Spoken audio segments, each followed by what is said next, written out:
안녕하십니까. 로포커스 신세아입니다. 올해 산업계와 노동계의 가장 큰 이슈죠. 중대재해처벌법이 오는 27일부터 본격 시행됩니다.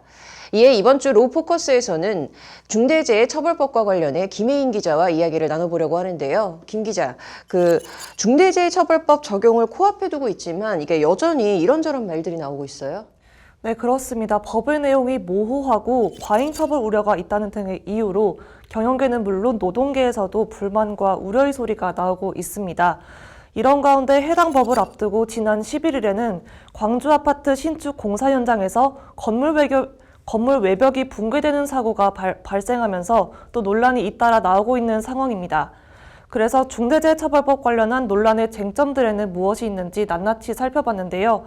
그중 먼저 이른바 김용균법이라고 불리는 개정 산업안전보건법과는 어떤 차이점이 있는지부터 먼저 영상으로 함께 확인해 보시겠습니다. 지난 2018년 12월 새벽, 태안화력발전소 협력업체 직원이었던 고 김용균 씨는 24살 꽃다운 나이에 세상을 떠났습니다. 어두운 작업장에서 휴대폰 불빛에 의지하며 홀로 일하다 컨베이어 벨트에 끼는 참변을 당한 겁니다. 이에 김용균 씨와 같은 비정규직 노동자들의 산재 사망, 이른바 위험의 외주화를 막기 위해 산업 현장의 안전규제를 대폭 강화한 이른바 김용균법이 발의돼 2020년 1월부터 시행됐습니다. 그럼에도 근로 현장에서의 사망사고는 최근까지 끊이지 않고 있습니다. 그러던 지난 2020년, 노동자 수십 명의 목숨을 잃은 이천 물류창고 화재 사건을 계기로 결국 특단의 대책으로 중대재해처벌법이 만들어졌습니다. 오는 27일 공식 시행되는 중대재해처벌법은 근로자에게 중대재해가 발생할 경우 사업주와 경영 책임자에게 그 책임을 묻기로 했습니다. 만약 이를 위반해 중대재해를 발생시켰다면 사업주와 경영 책임자는 근로자 사망 시 1년 이상의 징역 또는 10억 원 이하 벌금에 처하게 됩니다. 특히 징역형을 하한으로 설정하고 상한을 정해놓지 않아 처벌을 엄중히 할 수 있다는 점이 주목됩니다. 또 최대 5배의 징벌적 손해배상도 적용됩니다. 사업주 또는 경영 책임자가 고의 또는 중대한 과실로 중대재해를 발생하게 했다면 해당 사업주, 법인 또는 기관이 중대재해로 손해를 입은 사람에 대해 그 손해액의 5배를 넘지 않는 범위에서 배상 책임을 지게 하도록 했습니다. 그렇다면 산업안전보건법과 중대재해처벌법의 차이점은 뭘까? 이에 대해 전문가들은 보호 대상이 다르다고 강조합니다. 우선 산업안전보건법의 경우에는 기본적으로 근로자를 보호한다라는 것이 이제 법의 내용이거든요. 근로계약법상, 근로기준법상 근로자에 해당되지 않는 부분들, 이런 분들은 산업안전보건법상의 보호 대상에 들어오지 않는 그런 한계가 있었습니다. 반면에 중대재해처벌법 같은 경우에는 종사자란 개념이 들어오면서 노무를 제공하고 있는 모든 형태의 노동자들을 보호하는 그런 식으로 이제 법이.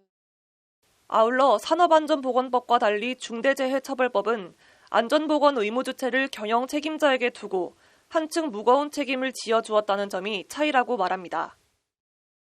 이제 산업안전보건법은 구체적으로 그런 행위자들이 어떤 이제 기준을 또는 의무를 지키느냐를 이제 주로 보고 있는 거라면, 중대재해처벌법은 그럼 경영 책임자에게 주로 이제 관리, 감독 또는 점검, 이행에 대한 점검, 이런 것들을 중심으로 해서 지금 의무를 부여하고 있기 때문에.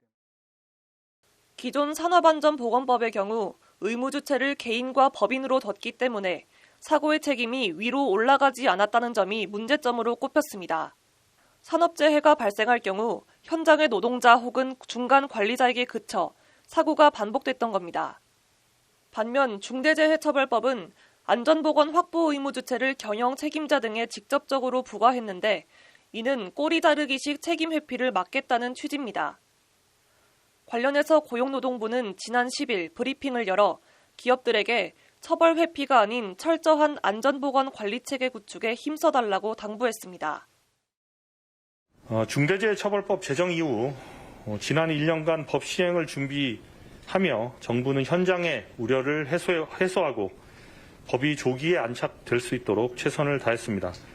기업은 안전에 대한 무관심, 위험의 방치, 그리고 안전수칙과 작업 절차 미준수에 묵인이 발생하지 않도록 철저한 안전보건관리체계 구축 및 이행에 최선을 다해 주시고 하지만 경영계에서는 사업주의 부담이 너무 큰 것 아니냐, 당장 무엇을 어떻게 해야 하는 거냐는 한숨 섞인 목소리가 대부분입니다. 이에 국내 주요 로펌들은 중대재해처벌법 대응을 올해 주요 화두로 삼고 기업 자문과 컨설팅 등에 나서고 있습니다. 국내 최대 로펌인 김앤장 법률사무소는 100여 명 규모의 전문가를 모아 대규모 중대재해 대응그룹을 구축해 지난해 초부터 업무를 진행하고 있습니다. 법무법인 태평양은 중대재해 대응본부를 만들고 그 안에 종합상황실을 만들어 365일 24시간 운영을 하고 있습니다. 사고가 발생했을 때 즉시 현장으로 가서 수사기관의 조사 등에 대응해야 한다는 겁니다. 법무법인 세종 역시 변호사 등 30여 명으로 구성된 중대재해 대응센터를 구성해 사업장별 위험성 진단 및 점검 등 기업 컨설팅과 자문에 주력하고 있습니다. 지난 11일 중대재해처벌법 시행과 기업 대응 방안 설명회를 개최한 법무법인 세종은 일단 지배를 하는 곳은 관리를 해야만 한다고 강조했습니다. 자, 여러분, 중대재해처벌법은요, 시스템을 만들라는 법이에요. 일단 장소적으로 우리가 지배를 하는 데는 우리가 다 관리를 해야 돼요. 우리 사업장에 종사자들, 그러니까 우리 외부 업체들이 들어와서 일을 해요. 그럼 그 사람들 관리해야 됩니다. 그게 사존지 오존지 따지지 말고 관리하세요. 제가 보기엔. 그럼에도 당사자인 경영계와 노동계는 여전히 기대보다는 우려하거나 혼란스러워하는 분위기가 역력한 상황입니다. 법률방송 김혜인입니다. 네, 중대재해처벌법의 주요 내용과 산업안전보건법과의 차이점을 저희가 살펴보고 왔잖아요. 이 전문가들 말에 의하면 보호 대상이 다르다는 게 이제 차이점이라고 했는데, 바꿔서 말하면은 이제 산업재해에 대한 책임 주체가 사업주, 그리고 경영 책임자, 또 나아가서는 법인까지 확대됐다는 얘기라고 하는데, 김 기자, 앞서 마지막 리포트에서 이제 저희가 언급을 잠깐 했지만 경영계에서는 혼란스럽다는 의견이 좀 많이 나오고 있어요. 어떤 이유에서죠? 네, 일단 통계를 통해 설명을 해드리겠습니다. 지난해 12월 중소기업중앙회가 중소제조업 중대재해처벌법 준비 실태조사 결과를 내놓았는데요. 322개 중소기업을 대상으로 중대재해처벌법 시행일에 맞춰 의무사항 준수가 가능한지 여부를 질문한 결과 절반 이상인 53.7%가 불가능하다고 응답했습니다. 그 이유를 묻자 40.2%가 의무 이해 어려움을 토로했습니다. 그 다음으로는 전담 인력 부족, 준비기간 부족, 예산 부족이 그 뒤를 이었습니다. 즉 일부 법 해석이 모호하거나 어렵다는 겁니다. 나아가 소위 예산이 빵빵한 대기업들 같은 경우에는 얼마든지 전담 기업을 구성해서 준비를 할 수 있지만 규모가 작은 기업들은 그럴 만한 여력이 없다는 얘기입니다. 네, 이게 뭐 시행일에 맞춰서 법에 규정된 의무사항을 완벽히 준수할 수는 없다는 말인 것 같은데요. 뭐 기준이 애매하고 내용이 어렵다는 이유가 이제 주된 이유인 것 같습니다. 이에 대해 법조계에서는 어떤 이야기들이 나오고 있죠? 네, 노동법 전문 변호사들을 직접 만나서 이야기를 듣고 왔는데요. 이들은 이미 일명 김용균법이라고 불리는 산업안전보건법에서 이행기준이나 의무를 이미 규정하고 있다고 말했습니다. 그러면서 기업들의 어려운 호소는 다시 뒤집어서 얘기하면 지금까지는 이들이 해당 법에 명시돼 있는 안전 의무를 이행하지 않았다는 것을 스스로 인정한다는 얘기라고 말했습니다. 이제 대기업을 다니든 중소기업을 다니든 그 노동자가 안전하게 일을 할 수 있는 환경과 작업 조건을 만들어야 되는 것은 사업주의 당연한 의무입니다.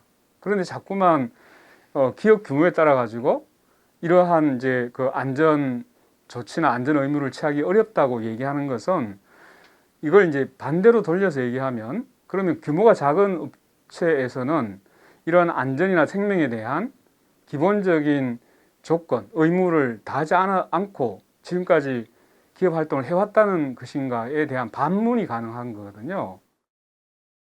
나아가 기업들이 죄형 법정주의 위반이다 또는 명확성 원칙 위반이다라고 반발하는 것은 법률적인 개념으로도 맞지 않는 주장이라고 말했습니다. 이어서 들어보시겠습니다.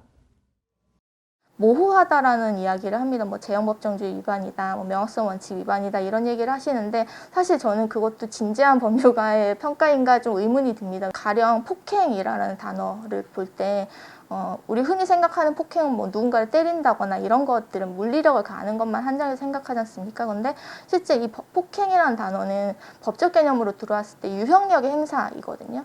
그래서 굉장히 우리가 일반인들이 생각하는 폭행의 개념보다 더 많은 넓은 범위에 그리고 네, 일단 법조계에서는 안전한 근로 환경을 만드는 것은 당연하다. 그리고 이제 우왕좌왕할지라도 기업들은 이제 자기 지켜야 마땅하다. 뭐 이런 취지로 들리는데요.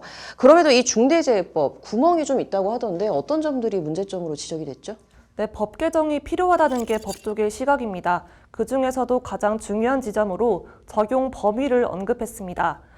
일단 곧 시행될 중대재해법의 내용부터 잠시 설명을 드리자면 50인 이상 사업장을 대상으로 한정했습니다. 50인 미만 사업장은 3년간 유예기간을 거쳐서 2025년에 시행되고 5인 미만 사업장의 경우에는 법 적용 대상에서 일단 제외됐습니다. 그런데 이 소규모 사업장들을 제외하거나 적용하지 않는다는 것은 법의 실효성을 떨어뜨린다는 주장입니다. 중대재해의 대부분 발생 장소가 소규모 사업장에서라는 이유인데요. 권영국 변호사의 말을 이어서 들어보시겠습니다. 이미 지난해 보면 중대재해의 84%가 50인 미만 사업장에서 발생했다. 또 산재 사망 사고의 80%가 50인 미만 사업장에서 발생했다. 이렇게 되어 있는데 정작 중대재해처벌법에 들어가면 50인 미만 사업장은 3년으로 유예가 되어 있고 또 5인 미만 사업장은 아예 적용이 제외되어 있어요. 그럼 결과적으로 법의 실효성이 80%에 대해서는 전혀 발동이 되지 않는 게. 권 변호사의 말은 수치로도 확인이 됐습니다. 고용노동부에 따르면 지난해 산재 사고 사망자의 수는 828명이었습니다.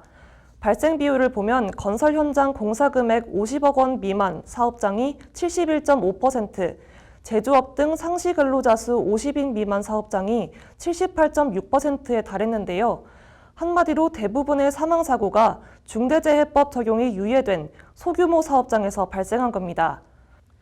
영세한 사업장일수록 더 많은 지원이 필요하고 취약 노동자들을 두텁게 지원해야지 법에서 배제하는 방식은 말이 안 된다는 지적입니다. 이러한 의견을 반영한 건지 고용노동부는 소규모 사업장의 안전관리 역량 향상 및 강화를 위해서 재정 기술 지원을 대폭 확대할 계획입니다. 노동부 브리핑을 이어서 들어보시겠습니다. 올해 산재 예방 지원 사업 규모는 1조 1천억입니다.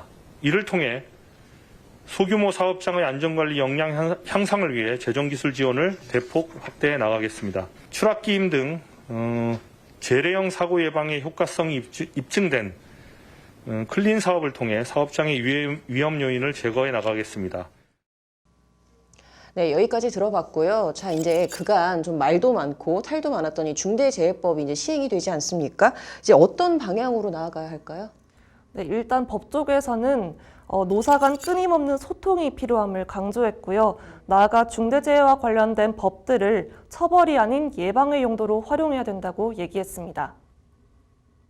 저는 노동자들, 노동조합과 계속 소통하는 과정이 필요하다고 생각합니다. 왜냐하면 이 위험으로 인해서 내 생명을 잃을 수 있고 내 건강을 잃을 수 있기 때문에 가장 그것에 이해관계가 큰 사람들은 현장에 있는 노동자들입니다.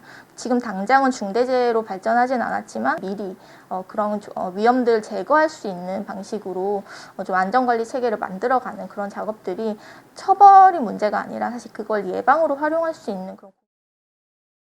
네, 오는 27일 중대재해처벌법 시행을 계기로 이제 노동 현장에서의 비극적인 사건은 더 이상 좀 일어나지 않았으면 하는 바람이네요. 오늘 잘 들었습니다.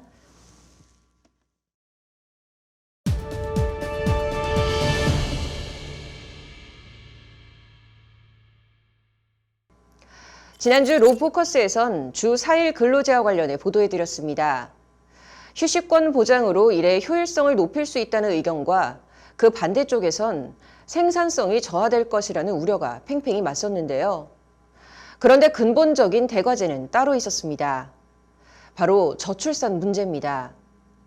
인구 절벽에 따른 총 생산성 감소가 한국의 잠재 성장률을 짓누를 것이란 전망이 나오는데 어떤 얘기인지 석대성 기자가 전해드립니다. 파괴적 혁신을 이루지 않을 것 같으면 나라의 미래도 그렇게 밝지를 않다고 이렇게 생각하는 사람입니다. 선거 정국이 오면 너나 할 것 없이 여야로부터 구조 신호를 받았던 김종인 전 비상대책위원장. 20대 총선 후 제1야당 지휘봉을 잡은 그는 대한민국이 해결해야 할 최우선 과제로 코로나19 대응과 저출산 방지를 꼽았습니다. 지난해 국민의힘 대선 총괄위원장을 맡을 때도 가장 먼저 저출산 해결을 의제로 올렸습니다. 선진국으로 지속적으로 발전할 수 있는 그런 토양이 되어 있느냐? 저는 그렇지 않다고 봅니다. 출산율을 따져볼 것 같으면 세계에서 가장 낮은 출산율을 보이고 있습니다. 이러한 국가가 과연 미래가 보이느냐? 실제 한국 정부는 지난 15년간 인구 부양 정책에 380조 원을 쏟아부었지만 결과는 최악의 실패란 평가입니다. 총 생산 감소가 소비와 투자, 고용을 줄이는 악순환으로 이어지며 국가 존립 자체를 위협할 것이란 전망입니다.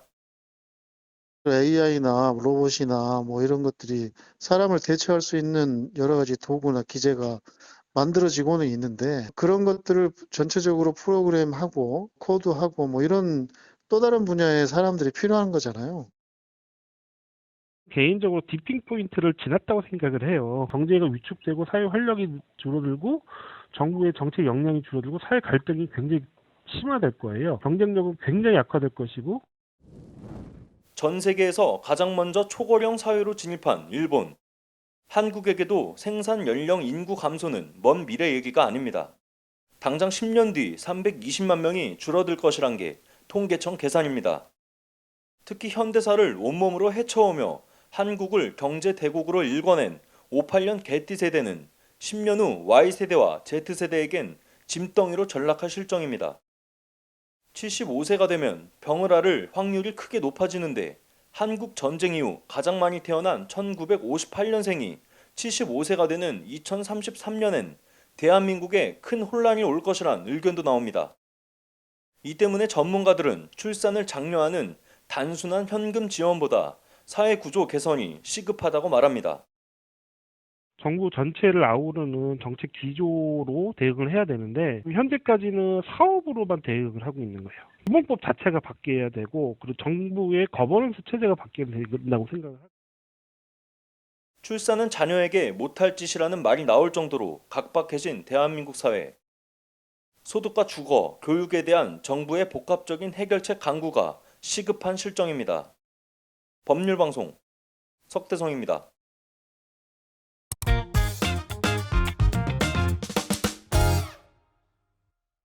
변호사, 세무사가 말해주는 돈 되는 법. 이번 주에는 직장인들의 로또라고 불리는 스톡 옵션에 대해서 얘기해 보도록 하겠습니다. 변호사님 어서 오십시오. 안녕하십니까? 네, 세무사님 어서 오세요. 네, 안녕하세요. 네, 지난 10일 먼저 이제 카카오 대표의 내정자였던 이 류영준 대표이사가 자진 사퇴를 했습니다. 근데 그 이유가 스톡 옵션으로 부여받았던 주식 약 400원어치를 이제 한꺼번에 매도를 하면서 좀 이 소액 투자자로부터 좀 좋지 않은 여론이 좀 형성이 됐는데 그래서 이제 결국 자진 사퇴까지 하게 됐잖아요. 세무사님께서는 구체적으로 이게 좀 어떤 내용인지 좀 말씀 좀 부탁드릴게요.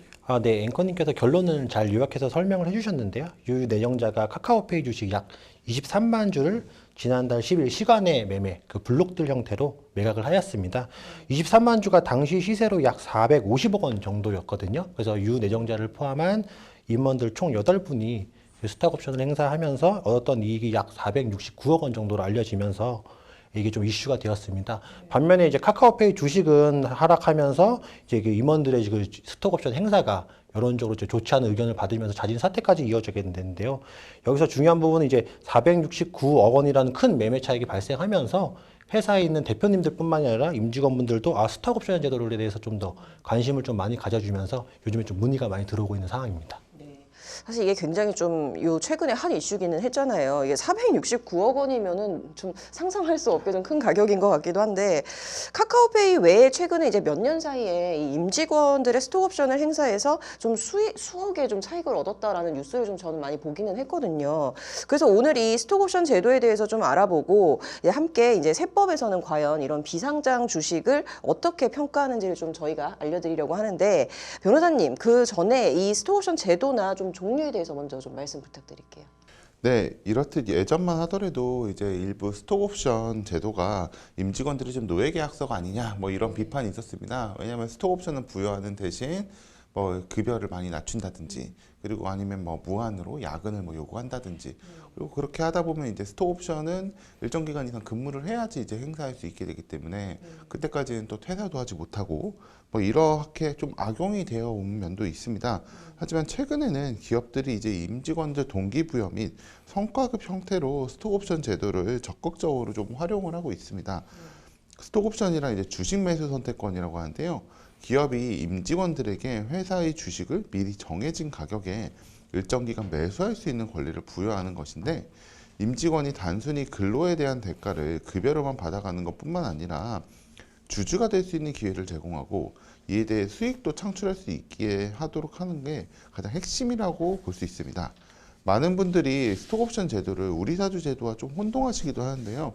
스톡옵션 제도는 한 개인에게 개별적으로 능력에 따라서 지급할 수 있지만 우리사주 제도는 통상적으로 직급이나 근속연수에 따라서 주식을 부여받기 때문에 양자는 좀 차이가 있습니다.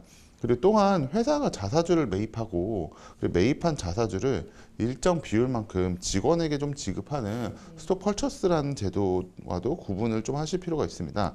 최근 이제 스톡옵션 제도가 할증 스톡옵션 제도 또는 스톡옵션행 우리사주 제도 등과 같이 새로운 형태로 발전하고 있기도 합니다. 할증 스톡옵션 제도는 행사할 수 있는 가격을 주식이 일정 비율만큼 변동했을 때는 이제 조정을 좀 하는 그런 제도입니다. 예를 들어서 간단히 설명드리면 스톡옵션 제도는 10만 원의 주식을 5만 원에 구입할 수 있는 권한을 좀 부여하는 것이지만 할증 스톡옵션 제도는 현재 10만 원인 주가가 50% 이상 뭐 좀 상승을 했을 때 그때 비로소 이제 좀 행사할 수 있도록 하는 제도로서 좀 차이가 있습니다. 이렇게 스톡옵션 제도가 이제 다양한 옵션별로 좀 장단점이 이렇게 각기 다르기 때문에 임직원 분들께서는 이제 주로 회사 입장에서 유리한 옵션을 좀 회사 입장에서는 또 회사한테 유리한 옵션을 임직원은 임직원에게 좀 유리한 옵션을 신중하게 잘 선택하는 것이 좀 필요합니다. 네. 좀 들어보니까 예전에는 뭔가 제가 느끼기엔 좀 족쇄 같은 느낌이었다면 점점 더 이제 근로자들에게도 유리한 조건으로 변화하고 있는 것 같은데요.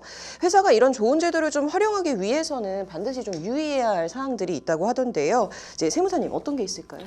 네. 많은 대표자분들이 이렇게 좋은 제도를 알고 계시고 그래서 바로 회사에 도입하고 싶으셔가지고 네. 임직원이나 바로 뭐 계약서만 쓰면 이게 성립하는 게 아니냐라고 많이 오해하시는 경우도 있어요. 네. 하지만 이렇게 진행하신다고 한다면 나중에 이게 세무적인 리스크가 되실 수가 있기 때문에 반드시 좀 절차를 지키셔야 됩니다. 네. 가장 먼저 정관에 스탁옵션이라는 제도에 대해서 내용이 좀 있어야 되거든요. 네. 정관은 일종의 회사의 법규와 같은 거라고 말씀드릴 수가 있겠습니다.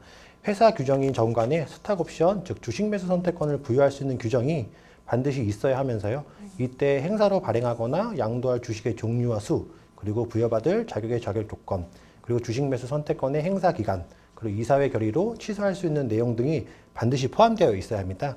이렇게 정관이 작성되어 있다면 이것들이 이제 회사의 등기부등본이라는 객관적인 서류로 좀 확인하실 수가 있게끔 등기가 좀 되어야 되는 부분이 좀 있고요. 네. 이런 기본적인 요건이 충족되셨다고 한다면 이제 주주총회 특별결의를 통해서 이제 임직원과 개별적으로 절차에 따라서 부여하시면 됩니다.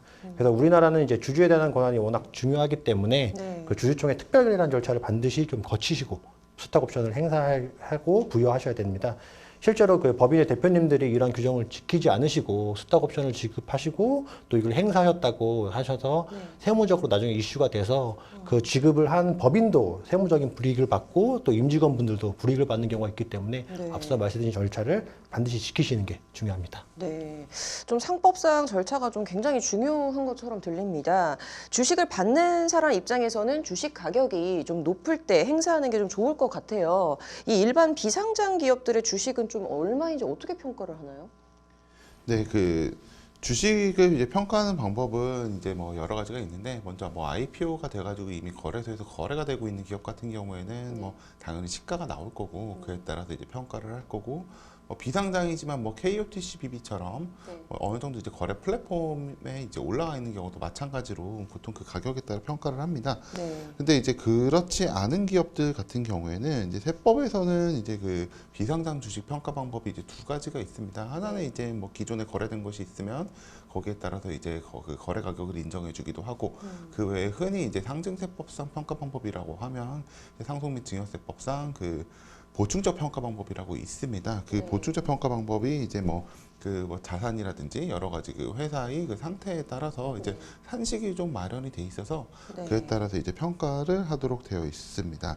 3년 정도 전만 해도 이제 거의 평가가 상증세법상 그 평가 방법에 따라서 좀 거래가 많이 됐는데요. 네. 다만 이제 요렇게 하다 보면 이제 조금 이제 그 요새는 아무래도 당장의 뭐 매출이라든지 뭐 자산 상태보다도 이제 뭐 회사의 기술이라든지 뭐 여러 가지 뭐 이런 상황들을 이제 고려하고자 하는 경우들도 많이 있기 때문에 네. 이제 뭐 그런 경우에는 이제 뭐 DCF라고 해서 이제 미래 발생할 현금을 예측해서 현재로 이제 차감해 가지고 이제 계산하는 방식을 사용하기도 하지만 네. 역시 과세 관청에서는 아무래도 보충적 평가 방법에 이해하는 경우가 많이 있습니다.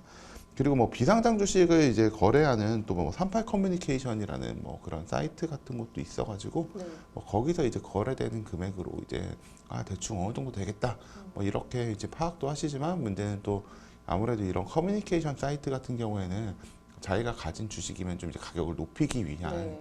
좀 뭐 소위 말하는 뭐 댓글 조작, 뭐 게시판 조작 뭐 이런 게 또 있지 않냐 뭐 이런 의혹도 좀 있고 네. 그리고 뭐 사고 싶은 분은 뭐 낮추기 위한 뭐 그런 게 또 있을 수 있습니다. 네. 근데 이제 또 다른 평가 방법 중 하나로는 스타트업이 이제 외부에서 투자 받을 때 네. 그 투자 금액, 전문적인 투자 금액을 이제 기준으로 이 기업이 이제 언제 투자를 했는데 그때 이제 요 전문적인 투자 기관이 당시에 이제 회사 가치를 얼마를 평가했다. 네. 뭐 이런 방법도 이제 세무서에서 이제 또 인정을 해주기도 하는데요. 네. 다만 이제 요것을 통해서는 이제 뭐 어떻게 보면 조금 이제 변칙적인 방법으로 이용하시는 분들도 있는데 가령 뭐 내가 좀 주식 가격을 좀 낮추고 싶다 뭐 네. 이러면 이제 또 가까운 뭐 지인 VC한테 매우 낮은 가격에 좀 들어와 달라 네. 뭐 이렇게 하면 이제 들어오는 VC도 이익이 되고 그리고 또 이제 이 오너 입장에서도 주식 가격을 낮추고 싶었으니까 뭐 보통 상속 같은 경우가 많겠죠.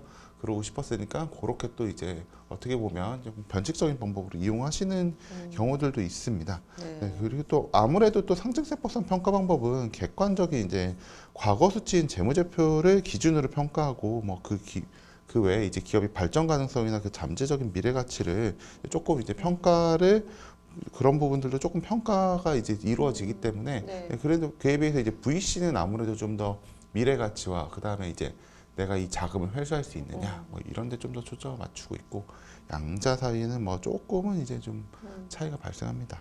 네. 예를 들면 쿠팡 같은 경우에는 뭐 재무제표라 보면 이제 결손이 엄청나서 네. 액면가 정도겠지만 이제 과거 수치로 보면 이제 상당한 가격이 되겠죠.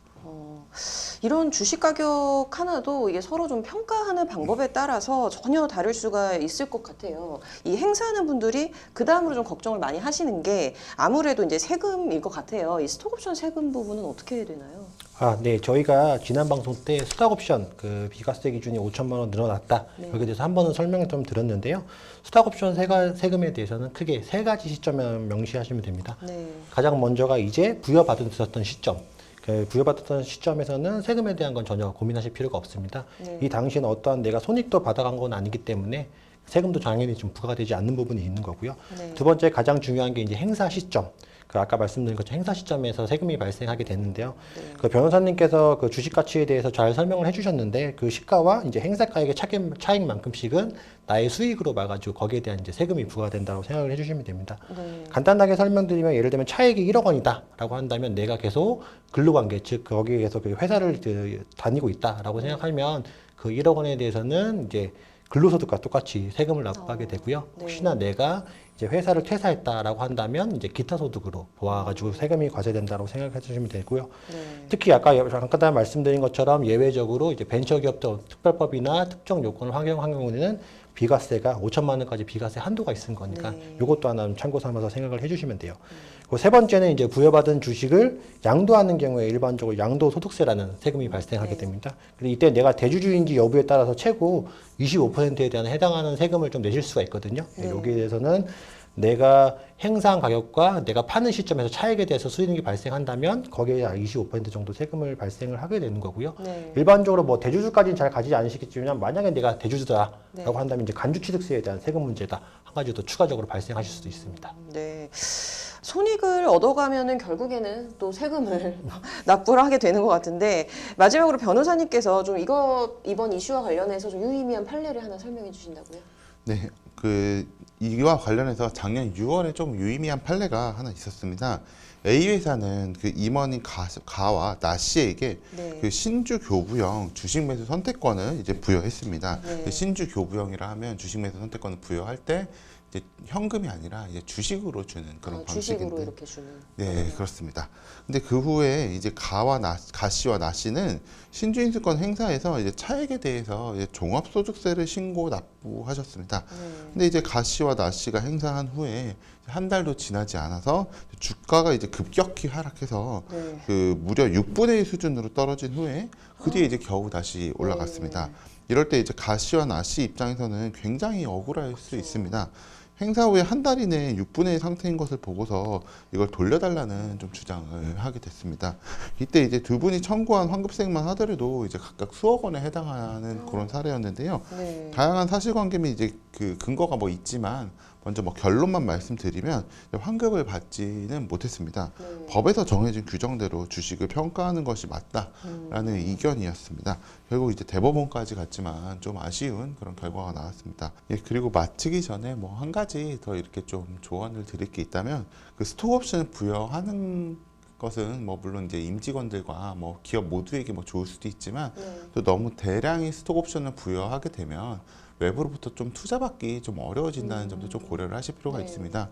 아무래도 투자자로서는 이제 내가 투자하는 기업이 좀 곧 있으면 뭐 대규모 현금 유출 사태가 발생할 수 있다든지 아니면 뭐 지분이 좀 나뉘게 될 수도 있다라고 하면 아무래도 투자하기 좀 부담스럽기 때문입니다. 그래서 좀 스톡옵션 부여를 이제 의사결정하시기 전에 이런 점도 좀 함께 고려하셔가지고 의사결정하시면 좋겠습니다. 네, 자, 오늘 스톡옵션 제도와 또 이와 관련된 세금에 대해서 좀 알아봤는데요. 다음 주에 더욱더 유익한 내용으로 찾아뵙도록 하겠습니다. 오늘 다 나와주셔서 감사합니다.